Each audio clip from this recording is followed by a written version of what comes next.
काही लोक आपल्या आयुष्यातून निघून जातात, पण आपल्या मनातून कधीच जात नाही. आणि मग एक प्रश्न वारंवार मनात येत राहतो, जर विसरता येत नसेल, तर पुढे कसं जायचं? आपल्या आयुष्यात अशी एक तरी व्यक्ती असते, ज्याच्यासोबतचे मोमेंट्स आजही फ्रेश वाटतात. वेळ पुढे जातो, जीवन बदलतं, पण मन कधी-कधी तिथेच थांबतं. आठवणींमध्ये, त्या व्यक्तीसोबतच्या घालवलेल्या वेळेत आणि मग आपण विचार करतो, मी अजूनही इथेच का अडकलोय?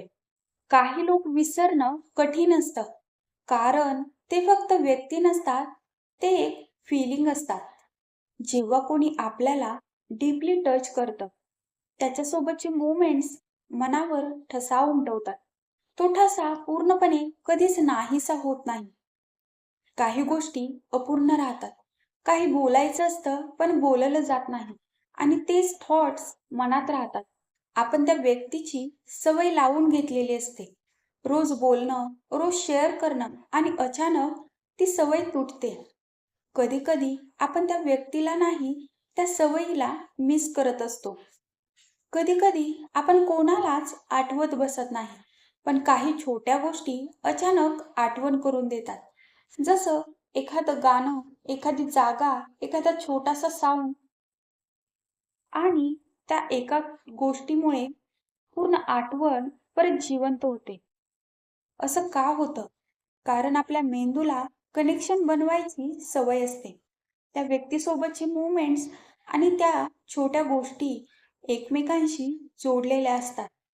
म्हणून आपण पुढे जाण्याचा प्रयत्न करत असलो तरी एक एक छोटा ट्रिगर आपल्याला पुन्हा मागे घेऊन जातो. तुम्ही नोटीस केलं आहे का? सगळं ठीक असतं, तुम्ही बिझी असता, पण अचानक मन परत तिथेच जातं. कारण मनाला फॅमिलियर गोष्टी आवडतात. जिथे कम्फर्ट मिळालं होतं, तिथेच ते परत जातात. मन मागे जातं, कारण तिथे काहीतरी आपलं होतं. कधी तुम्ही नोटीस केलं आहे का? तुम्ही तेच मोमेंट्स पुन्हा पुन्हा आठवता. तेच क्वेश्चन्स मनात येतात. का असं झालं? मी काही वेगळं करू शकलो असतो का? हे माइंडचं एक लूप असतं. जेव्हा आन्सर मिळत नाही, तेव्हा मन रिपीटेड विचार करत राहतं आणि त्यामुळे आपण पुढे जाऊ शकत नाही.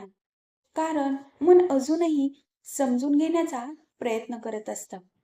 आपण असं समजतो, पुढे जायचं म्हणजे सगळं विसरावं लागेल का? पण तसं नसतं. पुढे जाणं म्हणजे आठवणी डिलीट करणं नाही, त्या व्यक्तीला नाकारणं नाही, तर त्या आठवणींसोबत शांत राहायला शिकणं. कधी-कधी आपल्याला वाटतं आपण पुढे गेलो आहोत. आपल्या छोट्या सवयी काही वेगळंच सांगत असतात. जसं तुम्ही अजूनही त्या चॅटकडे कधी-कधी पाहता. त्यांच्या आठवणी अव्हॉइड करण्याचा प्रयत्न करता. काही गोष्टी पाहिल्या की मन शांत होत नाही. याचा अर्थ असा नाही की तुम्ही वीक आहात. याचा अर्थ तुमचं मन अजून ॲडजस्ट होत आहे. हीलिंग प्रोसेस असाच असतो. हळूहळू, शांतपणे. पुढे कसं जायचं? ॲक्सेप्ट करा. हो, मला अजूनही आठवतं. हे मान्य करा. स्वतःवर फोकस करा. तुमचं आयुष्य पुढे आहे. स्वतःला वेळ द्या. हीलिंगला वेळ लागतो आणि ते ओके आहे. आठवणींना ॲक्सेप्ट करा. हा तुमचा पार्ट आहे. त्यांना फाईट करू नका. मूव्ह ऑन म्हणजे सगळं डिलीट करणं नाही, तर त्या आठवणींनी तुमच्यावर कंट्रोल ठेवू नये. जर तुम्हाला अजूनही कोणीतरी आठवत असेल, तर स्वतःला दोष देऊ नका. काही नातं संपतं, पण त्याचा ठसा राहतो आणि कधी-कधी पुढे जाणं म्हणजे सगळं विसरणं नाही, तर त्या आठवणींसोबत शांतपणे जगायला शिकणं. जर तुम्हाला हा व्हिडिओ कनेक्ट झाला असेल, तर कमेंटमध्ये नक्की सांगा.